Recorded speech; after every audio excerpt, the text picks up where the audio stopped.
ఈరోజు ఈ మొలకల చెరువులో బయటపడ్డ కల్తీ మద్యం స్కామ్ చూస్తే ఈ టీడీపీ నాయకులు అనేవాళ్ళు డెకాయిట్ల కన్నా బందిపోట్ల కన్నా ఎంత ఘోరంగా తయారయ్యారో మనకు అర్థమవుతుంది.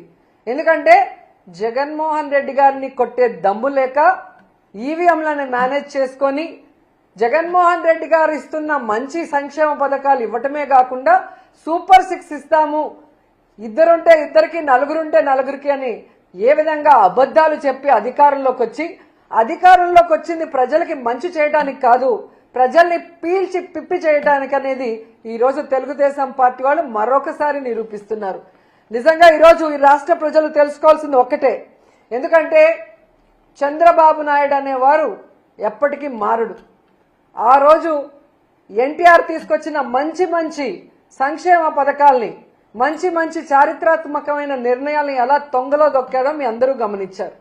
ఆ తర్వాత రాజశేఖర రెడ్డి గారు తీసుకొచ్చిన సంక్షేమ పథకాలు చారిత్రాత్మకమైన అనేక నిర్ణయాలను ఎలా తుంగలో దొక్కాడో మీరు చూశారు.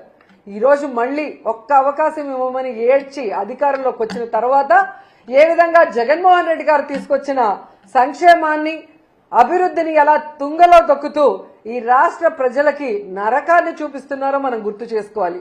ఎందుకంటే ఈరోజు ఈ కూటమి ప్రభుత్వం ఎన్డీఏలో ఉన్నామంటారు. ఎన్డీఏ అంటే నేషనల్ డెమోక్రటిక్ అలయన్స్, మామూలుగా ఎన్డీఏ అంటే నేషనల్ డెమోక్రటిక్ అలయన్స్ అంటారు. కానీ ఆంధ్రప్రదేశ్లో మీరు చూస్తే ఎన్డీఏ అంటే నారా నకిలీ డిస్టిలరీస్ అడ్మినిస్ట్రేషన్, నారా వారి దౌర్భాగ్యపు అడ్మినిస్ట్రేషన్. ప్రజల్ని దోచుకోవడానికి, రాష్ట్రాన్ని దోచుకోవడానికే ఈ నారా వారి కూటమి ఏ విధంగా పనిచేస్తుందో మనం అందరం కూడా ఒకసారి గమనించాలి. ఎందుకంటే ఈరోజు ఈ కల్తీ సారాన్ని తయారు చేసేది ఎవరు, దీన్ని బెల్ట్ షాపులు, బార్లు, పర్మిట్ల రూమ్ ద్వారా ప్రజల వద్దకు చేరుస్తుంది ఎవరు, దీనివల్ల ప్రజల ప్రాణాలు తీస్తుంది ఎవరు అంటే పై నుంచి కింద వరకు మొత్తం తెలుగుదేశం పార్టీకి సంబంధించిన నాయకులు అనేది స్పష్టంగా మనకు ఈరోజు సాక్ష్యాధారాలతో కూడా దొరికిపోయింది. ఎందుకంటే ఈరోజు ఏ జిల్లాలో చూసినా మన మొలకల చెరువు నుంచి చంద్రబాబు నాయుడు గారి ఇంటి వరకు మీరు చూస్తే ఫ్యాక్టరీలు ఏ విధంగా పుట్టుకొచ్చాయి. ప్రభుత్వ సపోర్ట్ లేకుండానే ఫ్యాక్టరీలు పుట్టుకొస్తాయా? ఒక ఫ్యాక్టరీ కట్టాలంటే రాత్రికి రాత్రి కట్టే పరిస్థితి కాదు. మరి ఈరోజు రాష్ట్రం అంతా ఫ్యాక్టరీలు పెట్టడమే కాకుండా ఈ కల్తీ మద్యాన్ని ఏ విధంగా చాలా ప్లాంట్ గా ఒరిజినల్ బాటిల్స్, ఆ సీల్స్, ఆ స్టిక్కర్లు ఎక్కడి నుంచి తెచ్చారో నిజంగా వీళ్ళు చేసే ఎదవ పనిని కూడా అంత పర్ఫెక్ట్ గా చేసి ఈరోజు ప్రజల జీవితాలు తీసుకుంటూ, ముఖ్యంగా ఈ కల్తీ మద్యంతో మహిళల పసుపు కుంకాలు చెరిమేస్తూ వాళ్ళ మంగళసూత్రాలని మట్టిలో తొక్కేస్తూ సిగ్గు లేకుండా మళ్ళీ చంద్రబాబు నాయుడు గారు ఈరోజు డైవర్షన్ పాలిటిక్స్ కి ఎలా తెరలేపారో మీ అందరూ కూడా చూడాలి. ఎందుకంటే ఈయన మొదటి నుంచి కూడా మహిళా ద్రోహి, మహిళ అంటే గౌరవం లేదు, కోడలు మగపిల్లాని కంటే అత్త సంతోషించదా అని ఆడదాని పుట్టుకనే ఈయన అపహాస్యం చేసిన వ్యక్తి. మరి ఆడవాళ్ళ మానవ ప్రాణాలకు ఏం వాల్యూ ఇస్తారో మనం అర్థం చేసుకోవచ్చు. ఈ చంద్రబాబు నాయుడు కూటమి ప్రభుత్వం అధికారంలోకి వచ్చాకే ఈ కల్తీ మద్యం గాని, ఈ గంజాయి గాని, డ్రగ్స్ గాని ఏ విధంగా విచ్చలవిడిగా పెరిగిపోయినాయి. వీటి వల్ల మహిళల మాన ప్రాణాలకి ఏ విధంగా హాని కలుగుతుంది. ముఖ్యంగా మీరు చూస్తే ఈ 16 నెలల్లో ఎంతమంది చిన్నపిల్లల్ని, ఎంతమంది ఆడవాళ్ళని రేప్ చేసి ముక్కలు ముక్కలు నరికేసి పూర్తి చేశారు. కొంతమంది శవాలు ఇప్పటి వరకు కూడా దొరకలేదు. ఒక భర్త భార్యని ఏ విధంగా నరికేశారో మనం చూసాం. ఒక కొడుకు తాగేసి తల్లిని ఎలా నరికేశాడో మనం చూస్తున్నాం. అంటే చంద్రబాబు నాయుడు గారి ప్రభుత్వంలో ఈ గంజాయి, డ్రగ్స్, ఈ కల్తీ మందు వల్ల ఏ విధంగా విచక్షణ కోల్పోయి ఆడవాళ్ల మీద దాడులు చేస్తూ, ఆడవాళ్ళని రేప్ చేస్తూ ఆడవాళ్ల జీవితాన్ని నాశనం చేస్తున్నారు. అలా కాకుండా ఈ మద్యం తాగిన వాళ్ళు ఎంతమంది చనిపోతున్నారు, దానివల్ల ఎంతమంది కుటుంబాలు రోడ్డు మీదకి వస్తున్నాయి, ఎంతమంది ఆడపడుచుల మంగళసూత్రాలు తెగిపోతున్నాయి ఒకసారి మనం ఆలోచించాలి. ఈ కల్తీ మద్యం వల్ల ఎన్ని రోడ్ యాక్సిడెంట్స్ అవుతున్నాయి, ఎంతమంది కుటుంబాలు వీధిన పడుతున్నారో ఒకసారి మనం అందరం కూడా ఆలోచించాలి. నిజంగా చాలా సిగ్గుచేటు. చంద్రబాబు నాయుడు అధికారంలోకి వచ్చాక ఏడాదిలో 21% గంజాయి డ్రగ్స్ అక్రమ మద్యం కేసులు పెరిగాయని సాక్షాత్తు ప్రభుత్వ లెక్కలు చెప్తున్నాయి. ఇవి మనం చెప్పేది కాదు, ప్రభుత్వ లెక్కలు చెప్తున్నాయి. ఒకసారి మీరు వెరిఫై చేసుకోండి. తెలుగుదేశం వాళ్ళు కూడా వెరిఫై చేసుకోండి, జనసేన వాళ్ళు వెరిఫై చేసుకోండి. ఏ విధంగా 10% మహిళల మీద రేప్స్ పెరిగాయో ఒకసారి మీరు వెరిఫై చేసుకోండి. అలాగే మహిళల మీద నేరాలు, గృహహింసలు ఏ విధంగా పెరిగాయో ఒకసారి మీరు ప్రభుత్వ లెక్కలే ఒకసారి మీకు చూస్తే మీకు అర్థమవుతుంది. సో ఈరోజు చంద్రబాబు నాయుడు మేము ఒకటే కోరుతున్నాం, ఈ కల్తీ లిక్కర్ స్కామ్ మీకు మీ కొడుక్కి తెలియకుండా జరిగే పరిస్థితే లేదు. ఎందుకంటే ఈ రాష్ట్రంలో ముఖ్యమంత్రిగా మీరున్నారు, మీ కూటమి ప్రభుత్వం ఉంది, షాడో ముఖ్యమంత్రిగా మీ కొడుకు రెడ్ బుక్ రాజ్యాంగం చేస్తూ ఎలా ముందుకు వెళ్తున్నారు అందరూ గమనిస్తున్నారు. సో ఈ రాష్ట్రంలో ఇంత పెద్ద కల్తీ సారా రాకెట్ స్కామ్ జరుగుతుంటే మీకు తెలియకుండా జరిగింది అన్నట్టుగా ఈరోజు డైవర్షన్ పాలిటిక్స్ మీరు మొదలు పెట్టడం రాష్ట్ర ప్రజలు గమనిస్తున్నారు. ఎందుకంటే ఎప్పుడెప్పుడు మీరు దొరికిపోతారో అప్పుడప్పుడు డైవర్షన్ పాలిటిక్స్ చేసుకుంటూ ఎలా మీరు తప్పించుకోవాలని చూస్తున్నారో అందరూ కూడా గమనిస్తున్నారు.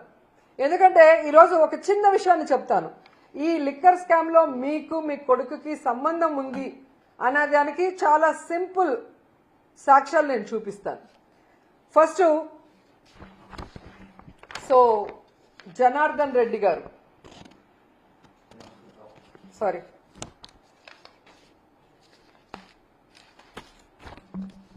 జనార్దన్ రావు గారు.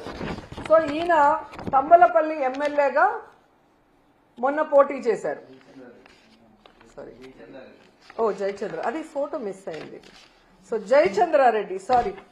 జయచంద్రారెడ్డి గారు తంబలపల్లి ఎమ్మెల్యేగా పోటీ చేశారు.